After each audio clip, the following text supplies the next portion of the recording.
Hi, everybody. Wake up, Patriots, with Larry Swigart here. I'm filling in for Ed Henry. I got some great news here just yesterday from my publisher that Patriots History of the United States, which you see behind me here, is now in its 43rd printing. How about that? This is a 1,000-page history book, and it's now in its 43rd printing. Yeah, I'm sure there's a few traditional college textbooks that reach that because of automatic requirements by professors, but we didn't go that route. We just sold it to ordinary people in bookstores, over Amazon, and so forth. So anyway, that was a bit of really good news. Hey, everybody, it's good to be back with you.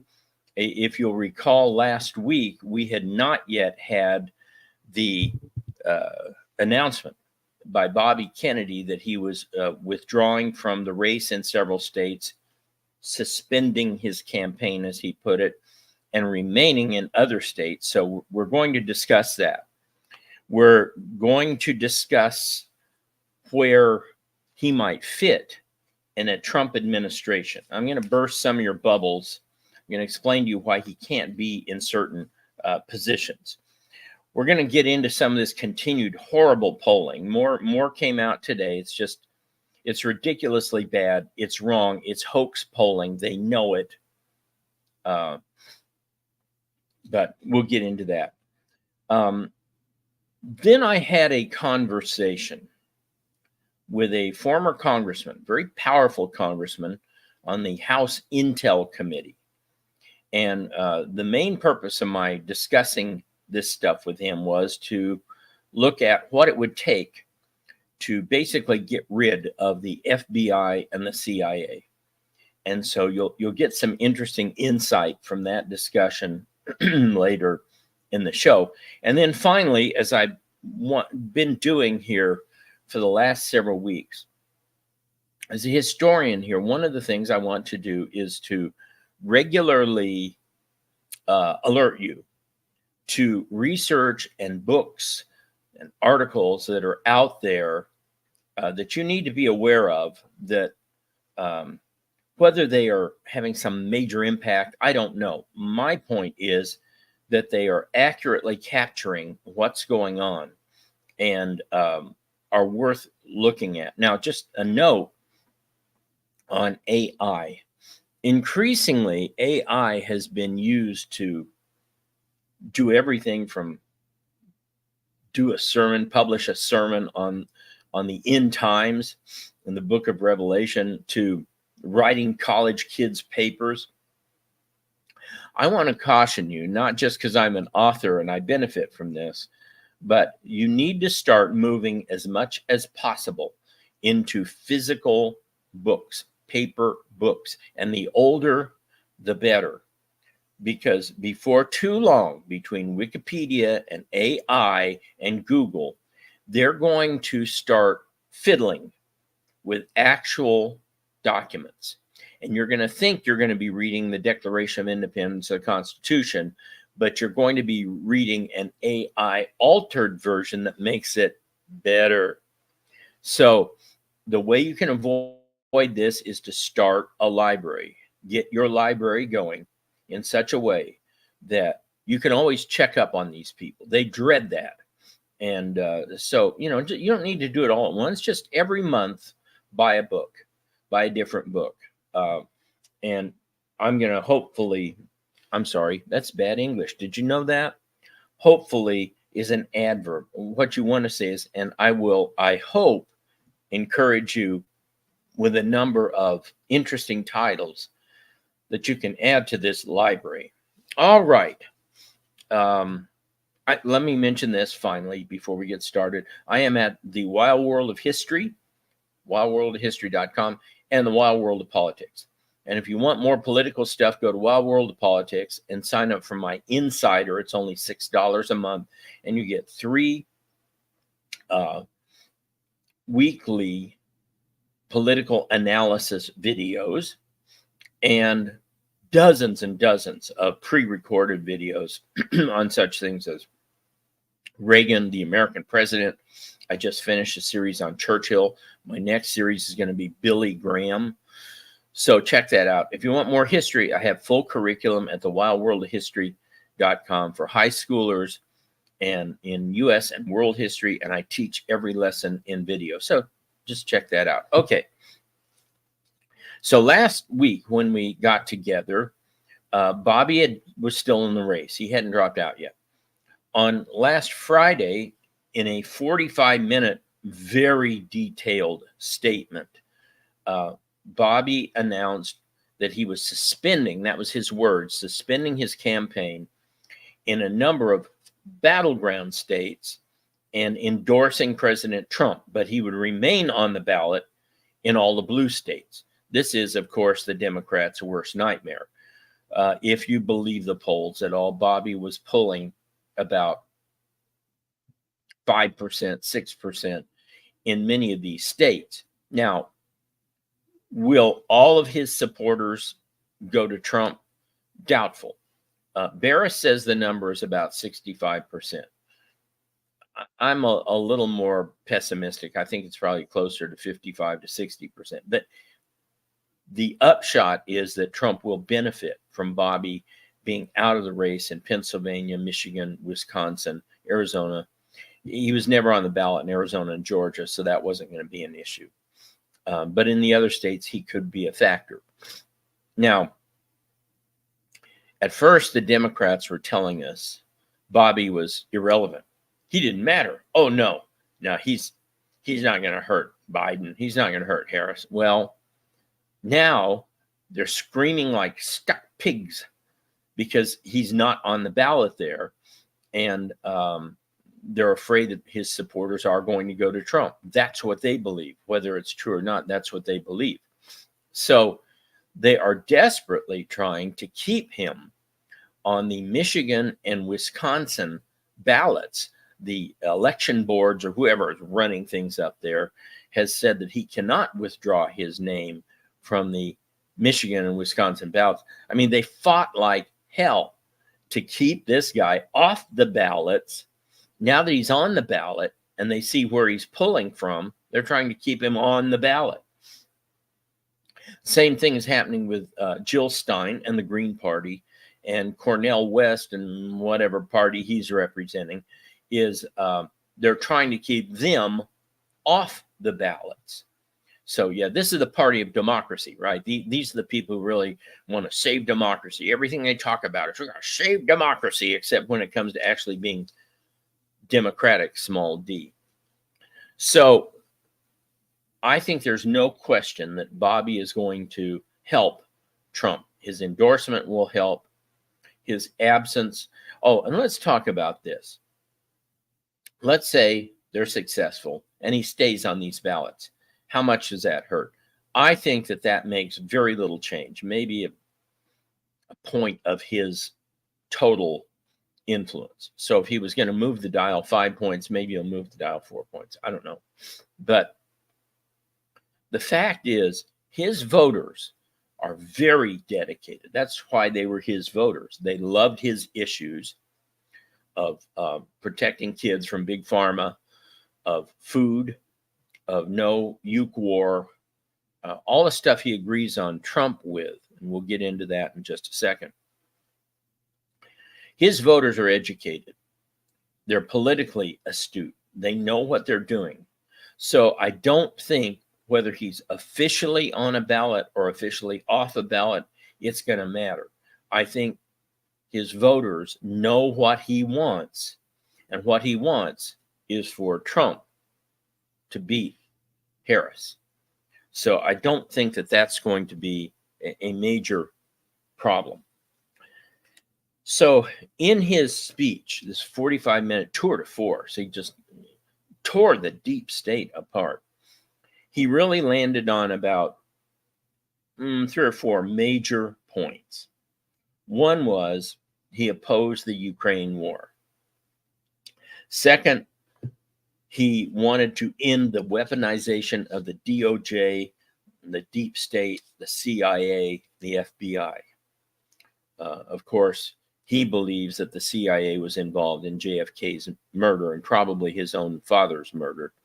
And we can't say for absolute certain they were not, because the documents haven't been released. Most of them have in some case with JFK, but not all.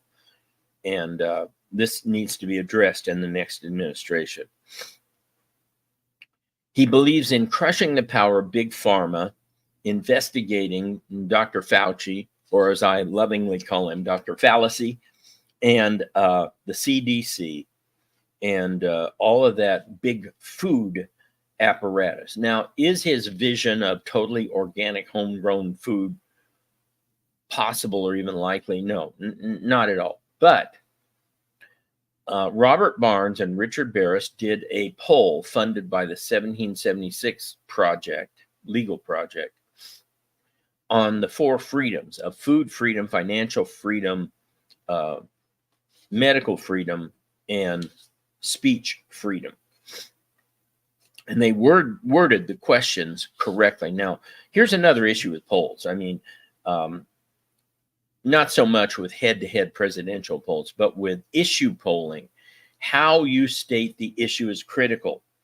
If you do not offer an alternative, or do you support X if the alternative is Y, you're not going to get good answers. And you have to structure those alternatives honestly, not in a kind of push poll, so you're going to get the answer you want. Anyway, that poll they did for the 1776 project was shocking, because over 50, almost 60% of most respondents said that they favored food freedom, financial freedom, medical freedom, and speech freedom in one way or another, however you worded it. So what surprised Barris about that was that these are real issues for people. It's not just for kooks on the right, that people are concerned with this. And no one is tapping into those better than Bobby. So the impact, it's still a long ways off. And we'll talk about the polling in just a little while. I'll get into what's going on. Just totally bogus polls, utterly stupid. Just and I have to caution you that Barris and many other pollsters, now I'm seeing this from other pollsters, they're getting all worked up about the term oversampling. I get it. They are in the profession. They know what their terms mean. They have various terms that mean overweighting, heavier sample of this population than that. And they don't like the term oversampling. But for you and me, we kind of know what that means in a generic sense, and it is putting your finger on the scale for one group or one party or another, whether it's getting more liberals, getting more black women, getting more white males, getting more Democrats, however it is. In your weighting process, you are not being fair and honest. That's really what, to me, the term oversampling means. And Rich has explained this. I understand it, but I'm okay if you and I say oversampling, because we know what we mean. We're not pollsters. We're not using the most technical of terms. We're just kind of getting to, as Don Henley would say, the heart of the matter. Okay. So Bobby suspended in several of these states, and he stayed in the Democrat states. And that's going to be really huge, because California, New York, Illinois, a lot of those places, they're still going to be voting Bobby to the tune of 4 or 5%. And the reason that's important is the popular vote. I think Trump can win the popular vote this time. And it's going to be important to peel off 1% here, 2% there, 3% there of the popular vote in many of these blue states to allow Trump to win that popular vote. So all the Democrats are now trying to do is to build up some sort of momentum for Harris via these hoax polls. That they're trying to say, oh, look, she's got the lead. Oh, look, she's way ahead of Biden. And I know one commentator on Twitter says, well, Uh, this was their strategy all along to make sure they could get her up in the polls so they can cheat. Well, I'm sorry, they could have done that with Biden at any time. Cheating via the polls was always their option. I think this has more to do with the fact they wanted to try to give her a boost. The Democrats were incredibly depressed and disillusioned and had lost all motivation under Biden. And now they have fixed some of that. They're in fact, this is one of the reasons the pollsters are, quote, oversampling. Again, apologies to Rich. They are getting something called a response bias. And the response bias is who answers the poll. Now, you could say, well, how does that change anything? You still have to get a certain number of Republicans, still have to get a certain number of men, women, etc. Yes, you do. But who answers those polls are going to be the people within those subgroups who are more likely to favor Harris right now. The same way Trump voters in 2020 wanted to answer polls and say they favored Trump. But go back to 2016. Remember this? In 2016, we had something called the shy Trump voter. Remember this? And there were people who, because Trump was so new, so novel, so scary to many people, they actually liked Trump, but they didn't want to tell anybody about it. They didn't want to answer to a pollster that they were going to vote for Trump. So do you remember how Trafalgar polling got around this? They would ask the question, who do you plan to vote for? But then they would ask the question, who do you think your neighbors plan to vote for? And they got this shocking discrepancy because people knew their neighbors. And then, well, Bill next door, he's going to vote for Trump.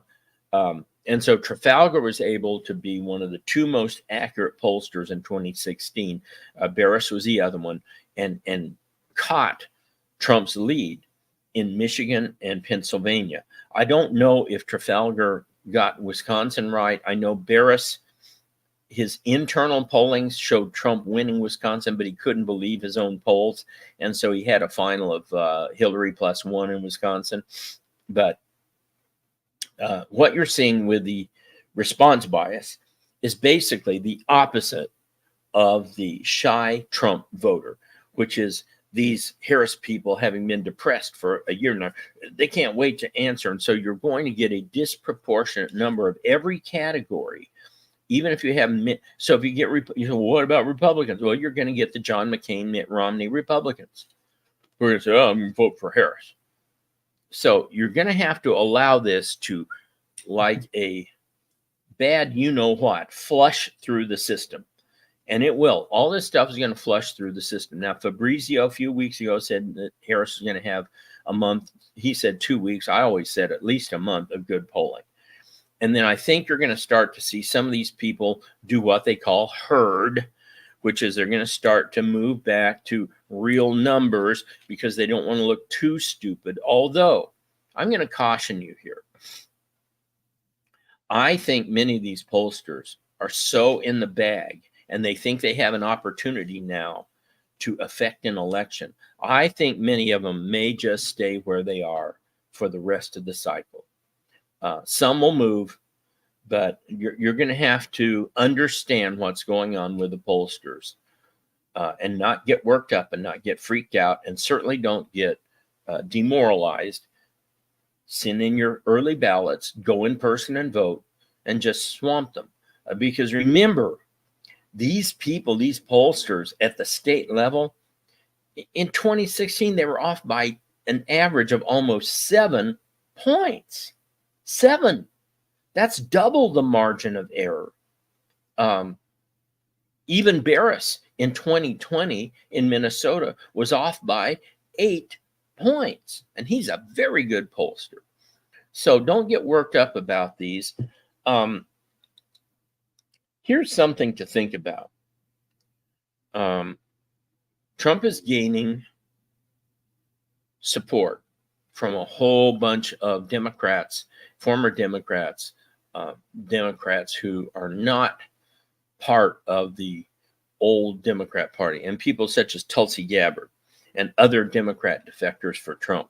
And so that's going to keep adding and adding to not only Trump's credibility, but and this was expressed really well by Robert Barnes the other night. He said that Bobby gives a lot of Democrats permission to vote for Trump.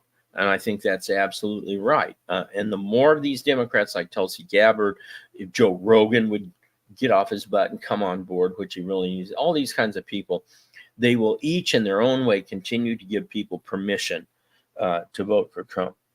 So overall, I think the Bobby announcement was a nightmare for Democrats.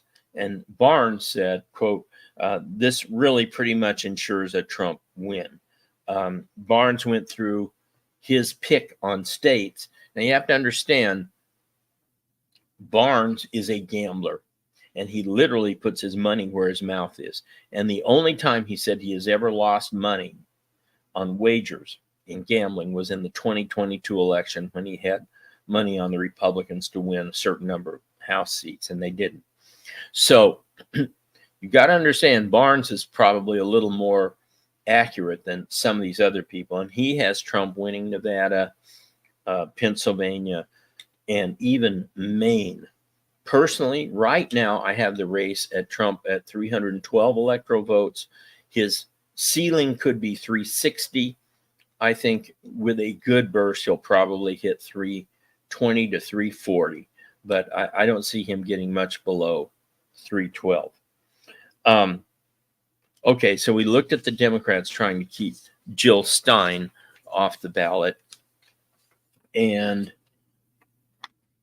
so what I want to do next, let's look at a word from our sponsor. What I want to do next after that is to look at where might Bobby go in a Trump administration, because while there wasn't a quid pro quo, that would be illegal. Trump could not come out and say, I'm going to give Bobby such and such a cabinet position. What he could do was refer generally to the kinds of tasks he would like to see Bobby perform. So we'll talk about that in just a minute. But meanwhile, something very serious is in front of us all, and that is a return to Bidenflation. The Fed is indicating it may cut rates. Now, while that may help employment in some ways, that is not going to help with inflation. And so we're already being hard hit with all of these rising prices in food, meat, eggs. Ridiculous. I took my son to an Indian restaurant for the first time the other night, and with tip, it was over $60 for two of us. I mean, it's just absurd. But McDonald's is $15 for a Happy Meal. A McDonald's meal with a quarter pounder, fries, and a drink. So what can you do? At Wake Up Patriots, we've partnered with our friends at Colonial Metals Group. One good hedge against inflation is silver or gold. And the people at Colonial Metals, talk to them. They will set you up with a self-directed IRA, which you will be able to withdraw your money from on the minute. I mean, you won't have to wait. In some of these places, they make you wait a long time, make it really hard for you to get your money. Not a Colonial Metals. Colonial Metals also has an offer where they will give you a free safe and 10 grand in silver, probably dimes, that you can have when you open an account with them for a certain amount of money. So check it out with them at 800-805-4034. That's 800-805-4034 with Colonial Metals Group. All right, so where would they put Bobby in a Trump administration? And a lot of people, I was listening to a podcast the other day. I think it was Brett Weinstein. I can't remember who the podcaster was. It was a long interview, and they were saying such things as attorney general, head of the CIA, things like that. Okay, let's get real. First of all, it is true that Trump suggested some sort of commission to look into assassinations. headed by Bobby. And I think that would be perfect. That is great because he wouldn't take half answers or let me put it this way. He would leave no stone unturned and release all the classified documents. As I understand it, there's between 10 and 13,000 classified documents still for the JFK assassination. Trump said he would release them all, and 2 different times he was talked out of it by the people at the CIA and the FBI. Now, I'm going to get to this later, but I had a conversation with a very powerful former head, I'm sorry, not head, but member of the House Intelligence Committee. And he said that basically the president can declassify anything, anytime, and that he seriously doubted, having seen most of these documents, that there is anything that would in any way compromise any sources or abilities to gather information. In other words, there's no spy that would be outed by declassifying these documents, and no processes. Oh, we've got a bug in the Kremlin. None of that. He said that doesn't exist. So his thought was there's absolutely no reason not to go ahead and declassify these documents. So I'm perfectly good with Bobby heading up that committee.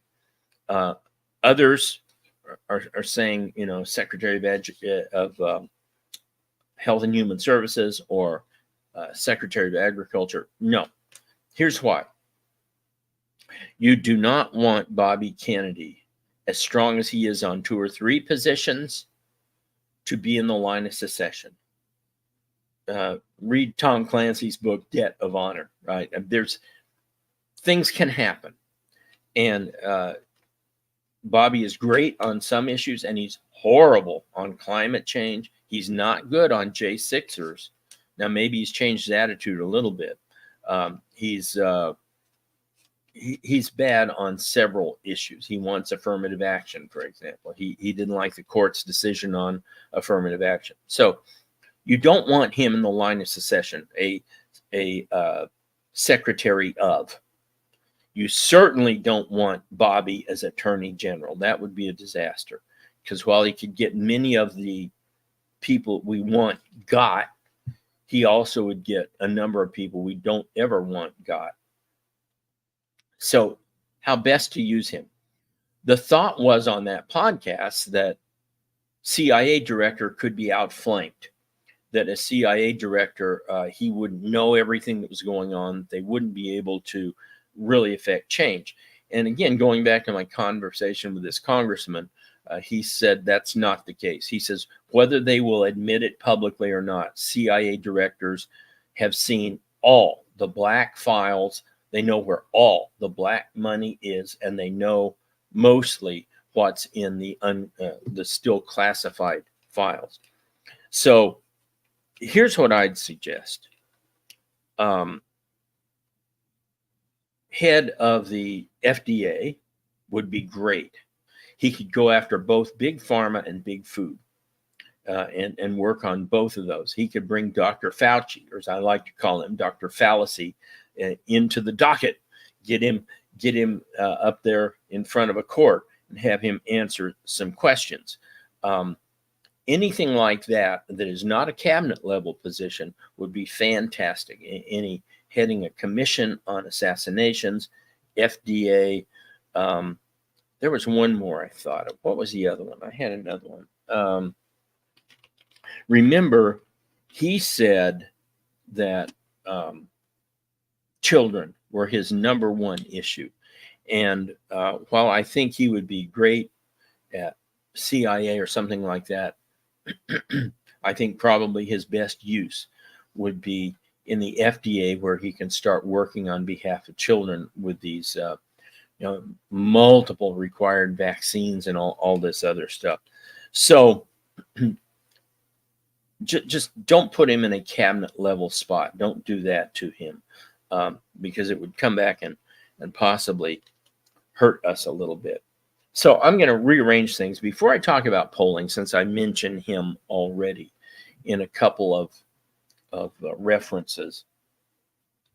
I have a good friend who is a former congressman, retired not too long ago, and former B-1 bomber pilot on the Intel Committee. And we had talked previously about what he had seen in the UFO classified hearings in the SCIFs. And at that time, he told me that what he had seen was, and I'm quoting, amateurish. He said, I couldn't believe they were bringing us this stuff. He says it wasn't at all what they said it was, and it didn't prove much of anything. But nevertheless, even before he had retired, we had talked a lot about the FBI and the need to massively, I'm talking hugely, reform the FBI or do away with it altogether. And his view is that it needs to be dismantled, that the power needs to be returned to the states for law enforcement. And he said, and I quote, there is nothing the FBI does that the states could not do. I suggested the U.S. Marshals, and he said, yes, that would be an alternative. He said, you kind of get back to the same problem of a federal law enforcement force having all this power. And so he thinks the FBI needs to be totally demolished and power just dissipated back to all the states. We talked a little bit about black budgets, and I said, I know you can't tell me what's in these or make in too specific references. I personally have held a secret clearance. It's not a big deal. I mean, they investigated my background. The FBI actually came and talked to my neighbors at the time. I was working with the National Aerospace Plane Program, which at the time was a classified program designed to send a jet through the atmosphere up to 18,000 miles an hour, a jet, turn up and boost itself into orbit without rockets. Now, the implications of that were huge. If you could do that, it would mean forget Elon Musk and all of these rockets, even if they can come back down and kind of land like this, you would get airplane-like operations out of spacecraft.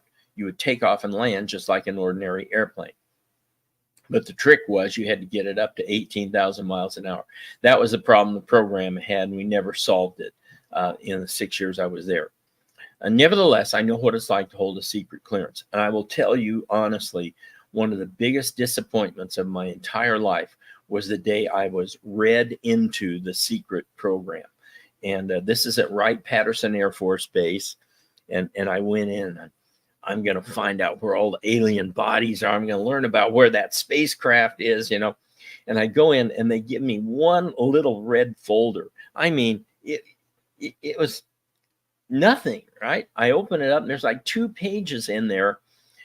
Almost all of it had to do with certain combinations of metals that I was not allowed to say in public, right? And this isn't it, but I'll just give you an idea, like iron carbon. You can't use the term iron carbon composite in public. This is it. Where are the aliens? Come on, man. I mean, it was really, really disappointing. And unfortunately, this is what most of these programs are. So the congressman said to me, he said, first of all, he says, despite what people think, he says, the black budget is very small. He says, I know people think it's gigantic. He said, that's not the case. Second of all, most of the stuff is exactly what you would expect. Clandestine operations, the old James Bond spy stuff, people going out and getting information firsthand. And he said, there's only a very few programs that are not of that type.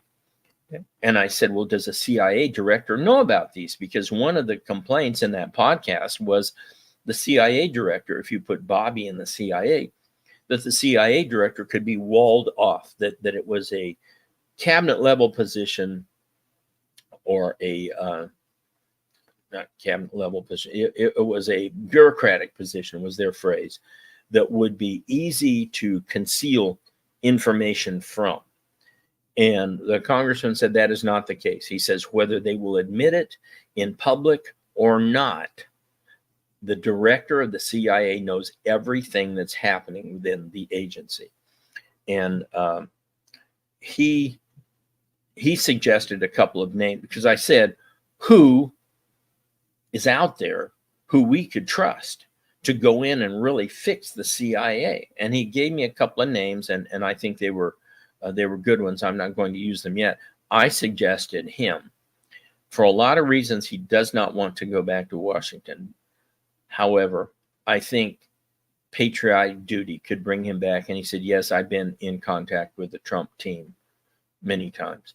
So I found all of that very interesting, and it kind of throws a different light on things, especially coming from somebody who thinks the FBI needs to be dismantled.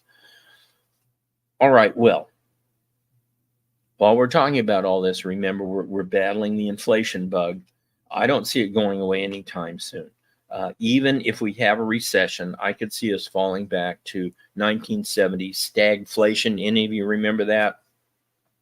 We had a stagnant economy with inflation, something that the Phillips curve and the Keynesians said was absolutely impossible. You can't have inflation when you have a recession. Why? Because in their view, only the government and government spending can bring you out of recession. And so if you have inflation, it means the government is spending money, therefore you shouldn't have a recession. Well, we know that that was blown out of the water as a concept by economists in the 1970s, I would say by reality. So prepare yourself. I mean, diversify. That's the key to any investment. Diversify with Colonial Metals. They've got a great program with a self-directed IRA so that you can withdraw your money if you need to in an emergency. It's not one of those places where, yeah, we got your money, but you can't have it. No, that's not Colonial Metals. Go check them out. If you open an account with them at the right amount, they will give you $10,000 in free silver and a safe. So check out Colonial Metals and give them a call. Make sure I got the number right here at 800-805-4034. That's 800-805-4034. Okay. Let me make sure I got this whole conversation with our congressman. Yes, I did. All right. So let's talk a little bit about polling. And besides the fact that Fabrizio, Trump's pollster, had said that we're in for several weeks of bad polling because of the way they're just going to poll this bump. We've seen this stuff come out, and we've seen them do their weightings, and we've seen the response bias. One poll, this is how ridiculous they are. One poll had Trump winning independents by 50. 5-0 and still losing. Come on, man. I mean, it's just getting to the point of ridiculousness. Now, today, the USA Today poll came out, and Trump was winning 2 or 3 of the battleground states, Arizona and Michigan, I think, and was tied in Pennsylvania, but was losing Georgia and Wisconsin. No, that's just not going to happen. So again, what you're seeing are depressed liberals who finally have a chance to come out of the closet and go out and support Harris. Say, yeah, we got a chance to win this. Okay, that's really all you're seeing. Now, I warned about the Trump gap in polling between Trump and the senators.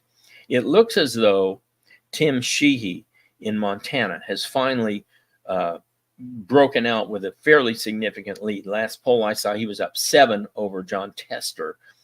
Tester's one of those guys that every cycle we think we can get rid of this guy, and somehow he just hangs in. You go, what the heck happened?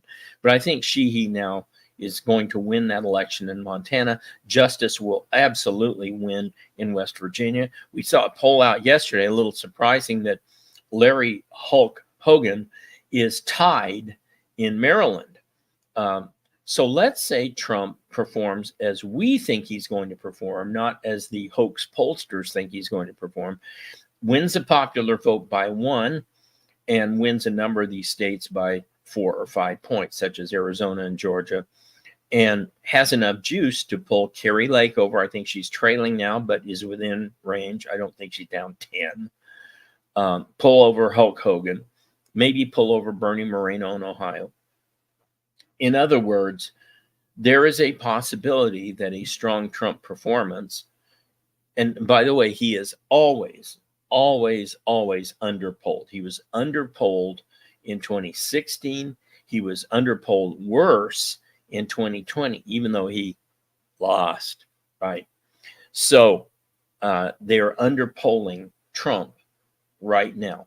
And I think there is enough cushion there that he could bring over at least one and maybe two other Senate candidates besides Sheehy and Justice, which could give us a 52-48, maybe even a 53-47 margin in the Senate. So, but here's what the one that I really wanted to touch on. This shows you how bad they are in their lying, how egregious they are, and how hoaxified, if that's a word, they are. There was this group called Target Smart, and supposedly they do all this polling analysis and data. And they put out a report yesterday that was dutifully picked up by CBS News that said that after Harris's appointment, that Black women registration, female Black registration, was up 173%. 173%. Now, you know how we can blow that out of the water and show convincingly that that's a hoax poll? Because Seth Keshel and I, oh, by the way, did I tell you that Seth Keshel and I will be doing election night coverage live streaming?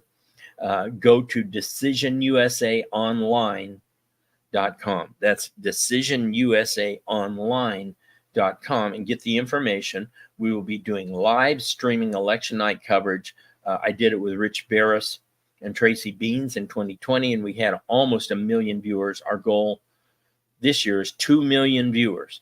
So check us out. Anyway, Seth is big on analyzing voter registration numbers and voting and patterns and how states have voted over time, so on and so forth. And Seth found, I gave him this Target Smart stuff. I said, what do you think about this? I go, this isn't right.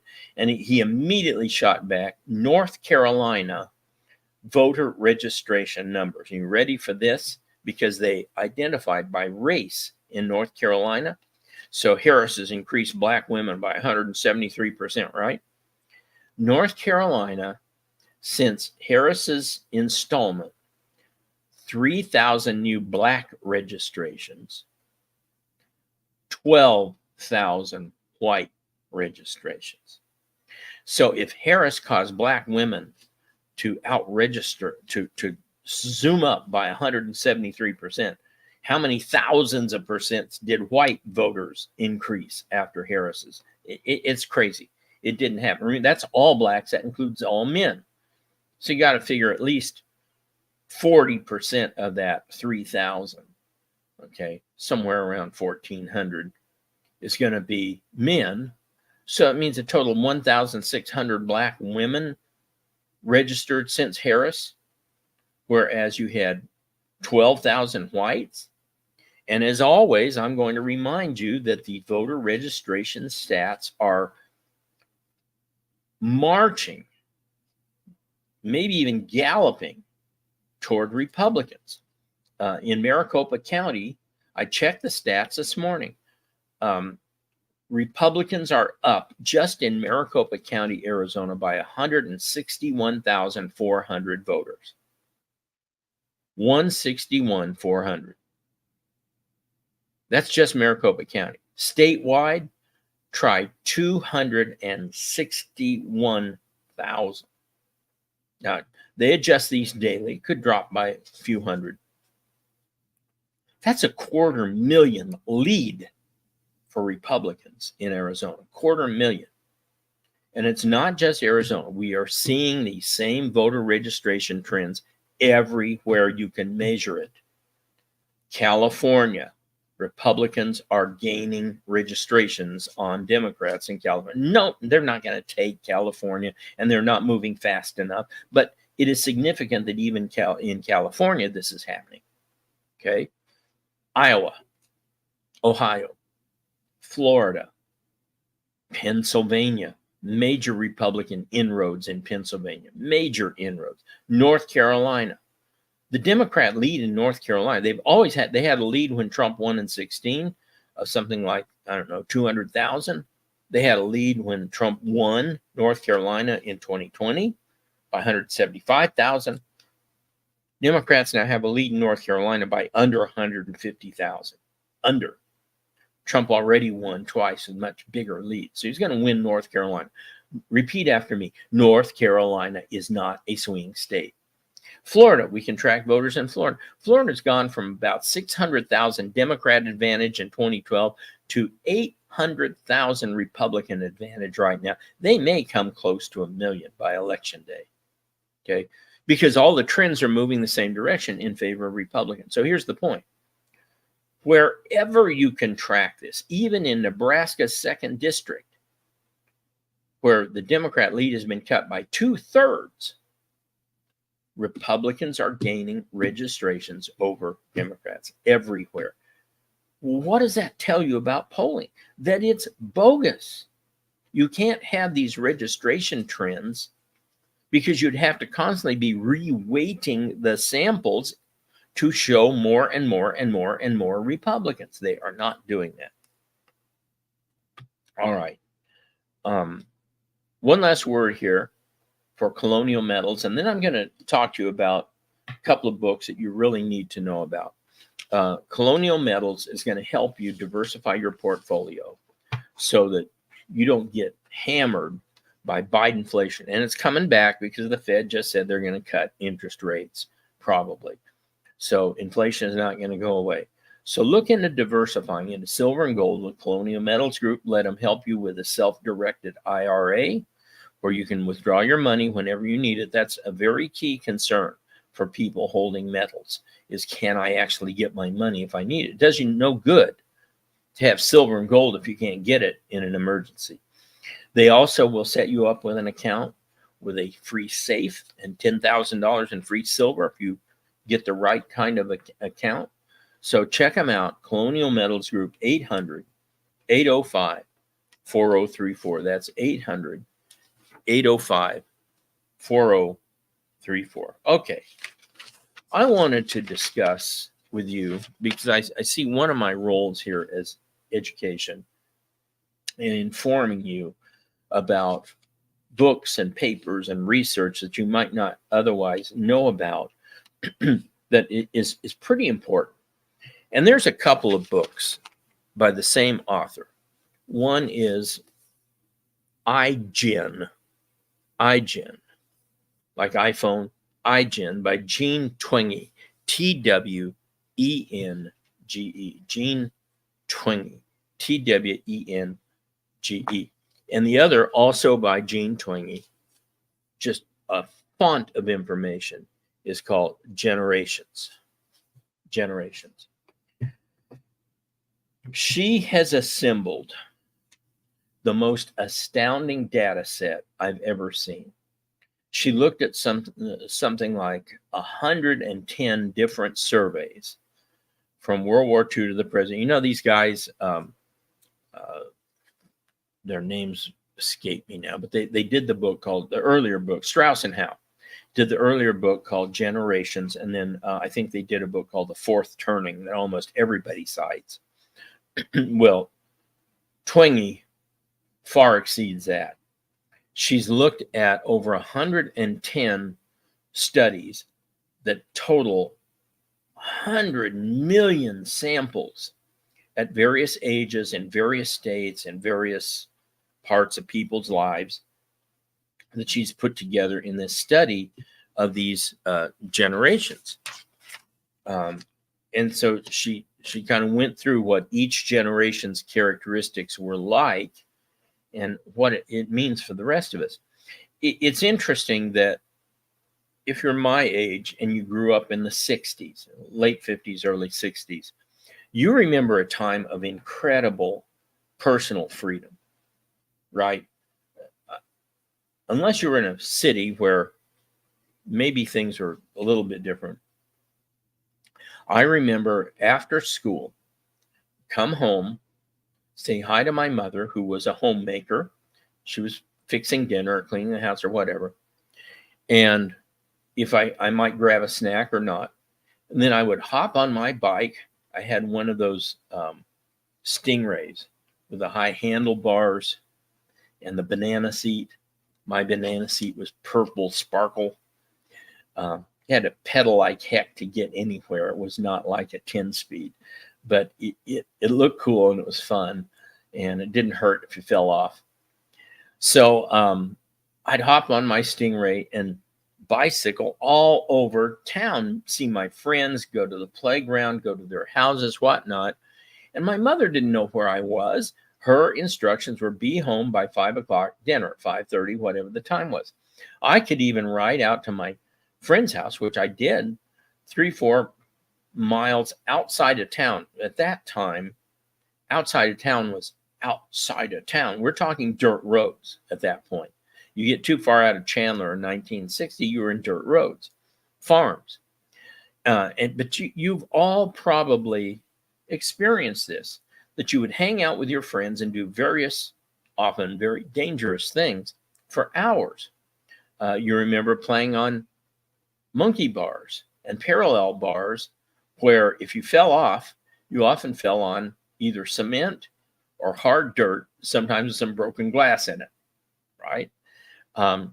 We lived around irrigation canals, and every so often in these irrigation canals, you'd have these giant hydroelectric pumps that would pump the water and keep it moving. Well, where they had the pump, there was a deeper area, maybe 3 or 4 feet, where you could dive into. Stupid, you don't dive head first, but you jump into that. Well, I learned from a friend yesterday that actually inside the opening, you could stick your head in, and there was a water pocket, and you could stay in there for several minutes. I mean, talk about dangerous stuff. Yet nobody ever seemed to get hurt. Nobody ever broke anything. I never once saw anybody get hurt. We would go hunting rabbits on the Indian reservation. Don't tell the Indians. And there would be guys standing up in the back of a pickup, along with people on each window who all had guns. And this is at night, and you go bouncing through the desert, shooting at rabbits from the back of a pickup, and nobody ever got hurt. We would drag race, and nobody ever got hurt, surprisingly, even though we had one really monstrous crash, but nobody got hurt. So by and large, you were free to do whatever you wanted to growing up. Well, what Twenge showed was that kids in the 70s and 80s, more than I thought, were also fairly free, but for a different reason. They were the latchkey generations. And for the first time, women had to work.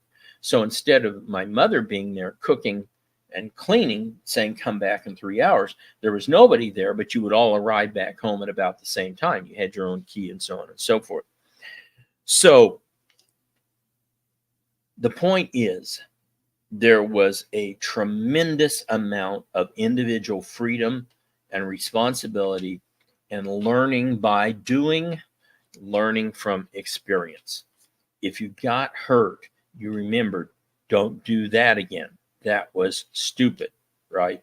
I mean, it's like when you go to a restaurant, if you see the food come out and it's really hot. Now, of course, the waiters and waitresses now always tell you, hey, this is a really hot plate.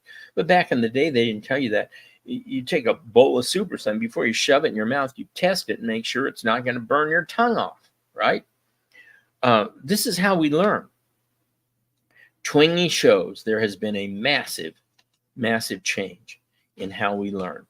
And she attributes this, as she said in her book, the iGen, extensively to the introduction of the iPhone and the iPad. And all of a sudden, learning became digital, and experiential learning began to decrease. Now, there have been all sorts of studies. I have a book. If you want it, email me. It's a PDF book called All Thumbs: How Our Obsession with Phones and Devices is Damaging Our Children. I'll send it to you free if you email me at larry@wildworldofhistory.com. But what I found in my research, and there's a lot of research out there, do you know that screen and phone reading changes the way you read? When you read a phone, okay, when you read a book, you read left to right, top to bottom, left to right, top to bottom. When you read a screen or a device, you do this. You're all over the place. You don't read structurally. You don't read efficiently. It's changed your entire reading habits. And guess what? As you might imagine, comprehension has fallen. Reading comprehension has fallen. I'm not even going to get into the failure of public education. That's a whole new thing. But the introduction of the phone changed attention spans. And they've proven this in multiple research papers, that it's changed attention spans. Twenge previously thought that watching too much television and too much gaming for boys, remember boys are bigger gamers than girls, that this was damaging or harmful. And her research has found, and if you want, I can give you two of her research papers, that in fact that's not the case. It's the type of screen you're looking at, not looking at a screen. In fact, they found that television watching was actually more of a social event, that you tended to do more television watching with others than you do screen watching or screen reading, and that there was some interaction with television that doesn't exist with screens, and that gaming, for example, has a great deal of interaction. My son is a big gaming aficionado. He goes to many tournaments. He is a commentator on YouTube. I didn't know there was such a thing for gaming tournaments. He's considered one of the best players in the country at some fighting character. And he told me all the advantages of gaming and spatial recognition, muscle memory, and all the calculation, learning how your opponent does things. Really interesting. Anyway, Twenge argues that the big change in the generations occurred after the phone was installed, that the people got on iPhones, and it's been horribly destructive, particularly in terms of teen loneliness, teen isolation, and interaction with other people. And that, of course, was hugely accelerated by COVID. So you might want to take a look at her books. Again, the books were iGen and Generations by Jean Twenge, Twenge. Now, while we're on the subject of books, let me remind you that I have a full curriculum to go with my book, Patriots History of the United States, now in its 43rd printing. Wow. Friend said, do you hope it gets to 50? I said, well, heck, I'm expecting it to get to 100 before I die. But we have a full curriculum in U.S. and world history. The U.S. curriculum ties in perfectly with the book, and I teach every lesson in high production video. The videos are 45 minutes to an hour each, screens behind with maps and all that sort of stuff. We've had just tremendous response from parents and students who just love the program. It goes from Columbus to Trump. And if you are watching this and you have Patriots History 15th Anniversary Edition, it's important you get the most updated edition. Email me at Larry@wildworldofhistory, and I will send you the 20th Anniversary Edition. It's not a full book. It's a PDF of a new chapter I wrote from 2018 to 2023. So email me at Larry@wildworldofhistory.com, and I'll send you that 20th Anniversary Edition PDF. Also, we have a full curriculum in world history, covers from 1775 to the present, and you've got Hitler, Napoleon, World War I and II, Gandhi, Churchill, all of the great names, Santa Ana. I mean, it's just, a world history, Chaka Zulu, all of that. So check it out.